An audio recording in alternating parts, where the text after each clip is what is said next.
بسم اللہ الرحمن الرحیم۔ شروع اللہ کے نام سے جو سب پر مہربان ہے، بہت مہربان ہے۔ الحج اشہر معلومات، فمن فرض فیہن الحج فلا رفث ولا فسوق ولا جدال فی الحج، وما تفعلوا من خیر يعلمه الله وتزودوا فإن خير الزاد التقوى واتقون يا أولي الألباب۔ حج کے چند متعین مہینے ہیں، چنانچہ جو شخص ان مہینوں میں احرام باندھ کر اپنے اوپر حج لازم کر لے تو حج کے دوران نہ وہ کوئی فحش بات کرے، نہ کوئی گناہ، نہ کوئی جھگڑا، اور تم جو کوئی نیک کام کرو گے اللہ اسے جان لے گا۔ اور حج کے سفر میں زاد راہ ساتھ لے جایا کرو، کیونکہ بہترین زاد راہ تقویٰ ہے، اور اے عقل والو میری نافرمانی سے ڈرتے رہو۔ بعض لوگ حج کو روانہ ہوتے وقت اپنے ساتھ کھانے پینے کا سامان نہیں رکھتے تھے۔ ان کا کہنا یہ تھا کہ ہم اللہ پر توکل کرتے ہوئے حج کریں گے، لیکن جب راستے میں کھانے کی ضرورت پڑتی تو بسا اوقات وہ لوگوں سے مانگنے پر مجبور ہو جاتے تھے۔ اس آیت کریمہ نے یہ بتلایا کہ توکل کا یہ مطلب نہیں ہوتا کہ انسان ہاتھ پر ہاتھ رکھ کر بیٹھ جائے، بلکہ اسباب کو اختیار کرنا شریعت کا تقاضا ہے، اور بہترین زاد راہ تقویٰ ہے، یعنی وہ زاد راہ جس کے ذریعے انسان دوسروں کے سامنے ہاتھ پھیلانے سے محفوظ رہے۔ ليس عليكم جناح أن تبتغوا فضلا من ربكم، فإذا أفضتم من عرفات فاذكروا الله عند المشعر الحرام واذكروه كما هداكم وَإِن كُنتُم مِّن قَبْلِهِ لَمِنَ الضَّالِّينَ۔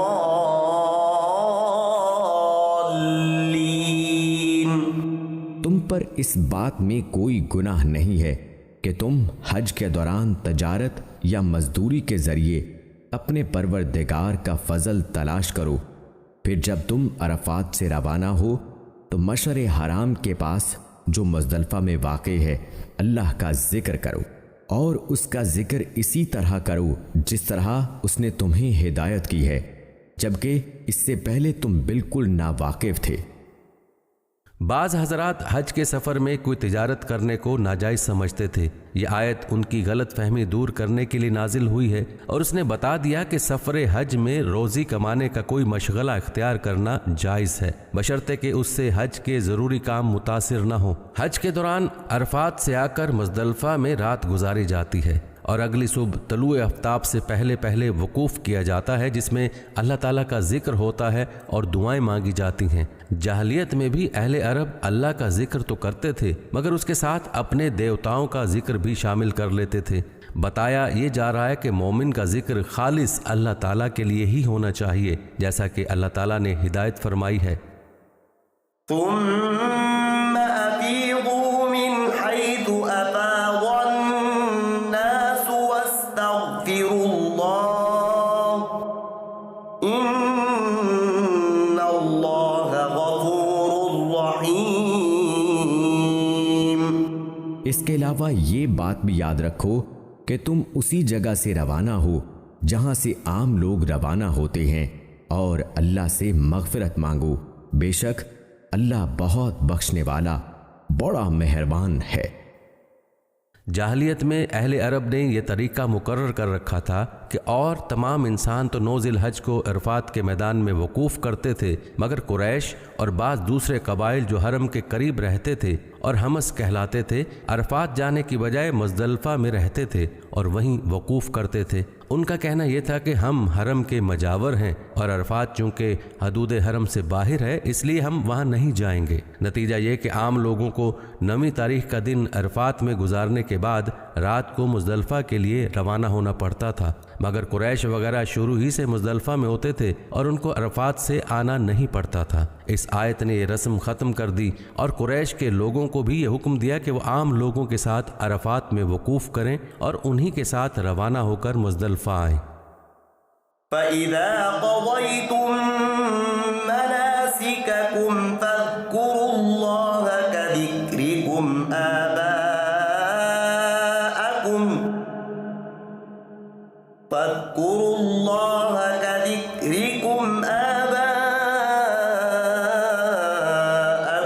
أَوْ أَشَدَّ ذِكْرًا فَمِنَ النَّاسِ مَن يَقُولُ رَبَّنَا آتِنَا فِي الدُّنْيَا وَمَا لَهُ فِي الْآخِرَةِ مِنْ خَلَاقٍ۔ پھر جب تم اپنے حج کے کام پورے کر چکو تو اللہ کا اس طرح ذکر کرو جیسے تم اپنے باپ دادوں کا ذکر کیا کرتے ہو، بلکہ اس سے بھی زیادہ ذکر کرو۔ اب بعض لوگ تو وہ ہیں جو دعا میں بس یہ کہتے ہیں کہ اے ہمارے پروردگار ہمیں دنیا میں بھلائی عطا فرما، اور آخرت میں ان کا کوئی حصہ نہیں ہوتا۔ جاہلیت میں ایک طریقہ یہ بھی تھا کہ حج کے بنیادی ارکان سے فارغ ہو کر جب منع میں جمع ہوتے تو بعض لوگ ایک پورا دن اپنے آباء و اجداد کی تعریفیں کرنے اور ان کے کارنامے بیان کرنے میں گزارا کرتے تھے۔ یہ اشارہ اس رسم کی طرف ہے۔ اور بعض لوگ دعائیں تو مانگتے مگر چونکہ وہ آخرت کے قائل نہیں تھے اس لیے ان کی دعا صرف دنیا کی بہتری تک محدود ہوتی تھی۔ اگلے جملے میں بتایا گیا ہے کہ ایک مومن کو دنیا اور آخرت دونوں کی بھلائی مانگنی چاہیے۔ وَمِنْهُمْ مَنْ يَقُولُ رَبَّنَا آتِنَا فِي الدُّنْيَا حَسَنَةً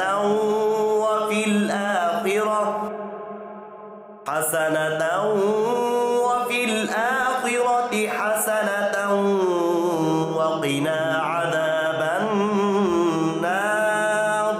اور انہی میں سے وہ بھی ہیں جو یہ کہتے ہیں کہ اے ہمارے پروردگار ہمیں دنیا میں بھی بھلائی عطا فرما اور آخرت میں بھی بھلائی، اور ہمیں دوزخ کے عذاب سے بچا لے۔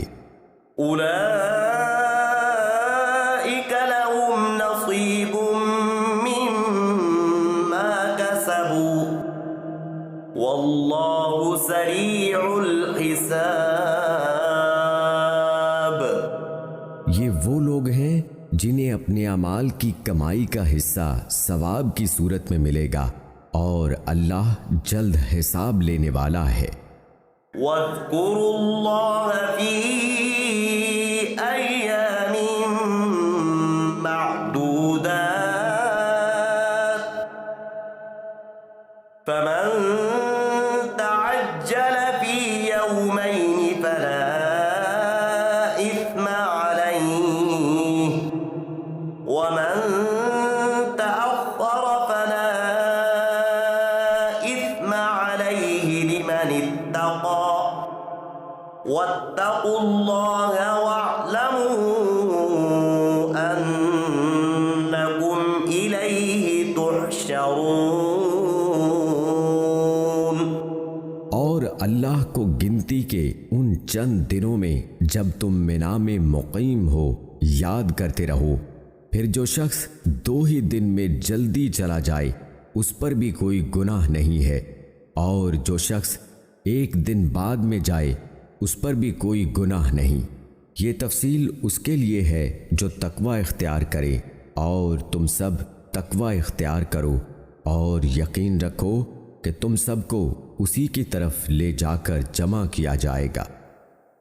منع میں 3 دن گزارنا سنت ہے اور اس دوران جمرات پر کنکریاں مارنا واجب ہے۔ البتہ 12 تاریخ کے بعد منع سے چلا جانا جائز ہے۔ 13 تاریخ تک رکنا ضروری نہیں، اور اگر کوئی رکنا چاہے تو 13 تاریخ کو بھی رمی کر کے واپس جا سکتا ہے۔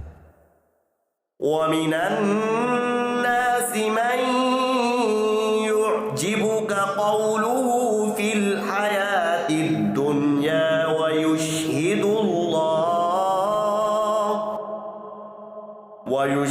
اللَّهَ عَلَى مَا فِي قَلْبِهِ وَهُوَ أَلَدُّ الْخِصَامِ۔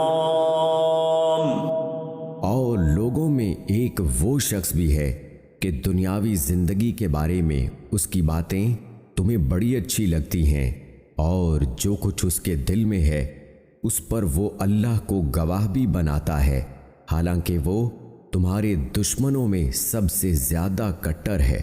وَإِذَا تَوَلَّى سَعَى فِي الْأَرْضِ لِيُفْسِدَ فِيهَا وَيُهْلِكَ الْحَرْثَ وَالنَّسْلَ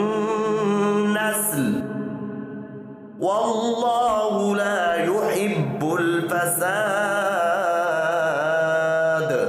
اور جب اٹھ کر جاتا ہے تو زمین میں اس کی دوڑ دھوپ اس لیے ہوتی ہے کہ وہ اس میں فساد مچائے اور فصلیں اور نسلیں تباہ کرے، حالانکہ اللہ فساد کو پسند نہیں کرتا۔ بعض روایات میں ہے کہ اخنس بن شریک نامی ایک شخص مدینہ منورہ آیا تھا، اور اس نے حضرت صلی اللہ علیہ وآلہ وسلم کے پاس آ کر بڑی چکنی چپڑی باتیں کیں اور اللہ کو گواہ بنا کر اپنے ایمان لانے کا اظہار کیا، لیکن جب واپس گیا تو راستے میں مسلمانوں کی کھیتیاں جلا دیں اور ان کے مویشیوں کو ذبح کر ڈالا۔ یہ آیات اس پس منظر میں نازل ہوئی تھیں، البتہ یہ ہر قسم کے منافقوں پر پوری اترتی ہیں۔ وَإِذَا قِيلَ لَهُ اتَّقِ اللَّهَ أَخَذَتْهُ الْعِزَّةُ بِالْإِثْمِ فَحَسْبُهُ جَهَنَّمُ وَلَبِئْسَ الْمِهَادُ۔ اور جب اس سے کہا جاتا ہے کہ اللہ کا خوف کر تو نخوت اس کو گناہ پر اور آمادہ کر دیتی ہے، چنانچہ ایسے شخص کو تو جہنم ہی راس آئے گی۔ وَمِنَ النَّاسِ مَن يَشْرِي نَفْسَهُ ابْتِغَاءَ مَرْضَاتِ اللَّهِ وَاللَّهُ رَءُوفٌ بِالْعِبَادِ۔ اور یقین کرو وہ بہت برا بچھونا ہے۔ اور دوسری طرف لوگوں میں وہ شخص بھی ہے جو اللہ کی خوشنودی کی خاطر اپنی جان کا سودا کر لیتا ہے، اور اللہ ایسے بندوں پر بڑا مہربان ہے۔ یہ ان صحابہ کرام کا ذکر ہے جنہوں نے اپنی جانیں اسلام کے مقاصد کے لیے کھپا رکھی تھیں۔ ایسے کئی صحابہ کے واقعات مفسرین نے ذکر کیے ہیں۔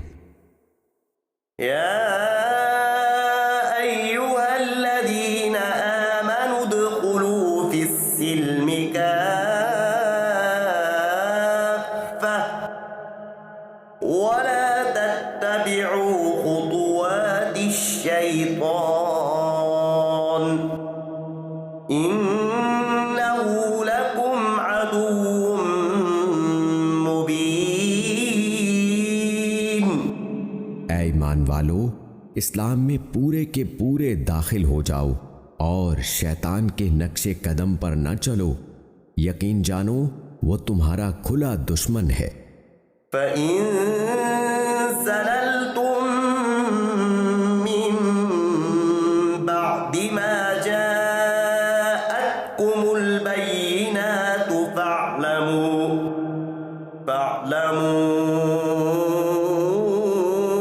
أَنَّ اللَّهَ عَزِيزٌ حَكِيمٌ۔ پھر جو روشن دلائل تمہارے پاس آ چکے ہیں، اگر تم ان کے بعد بھی راہ راست سے پھسل گئے تو یاد رکھو کہ اللہ اقتدار میں بھی کامل ہے، حکمت میں بھی کامل۔ ان 2 صفتوں کے ساتھ ذکر کرنے کا مقصد یہ ہے کہ چونکہ اس کا اقتدار کامل ہے، اس لیے وہ کسی وقت بھی تمہاری بدعملی کی سزا دے سکتا ہے۔ لیکن چونکہ اس کی حکمت بھی کامل ہے اس لیے وہی اپنی حکمت سے یہ طے کرتا ہے کہ کس کو کب اور کتنی سزا دینی ہے۔ لہٰذا اگر ایسے کافر فوری طور سے عذاب میں پکڑے نہیں جا رہے تو اس سے یہ سمجھ بیٹھنا حماقت ہے کہ وہ سزا سے ہمیشہ کے لیے بچ گئے۔ هل ينظرون إلا أن يأتيهم الله في ظلل من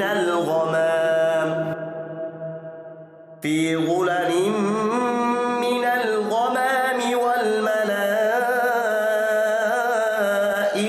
وقضي الأمر وإلى الله ترجع الأمور۔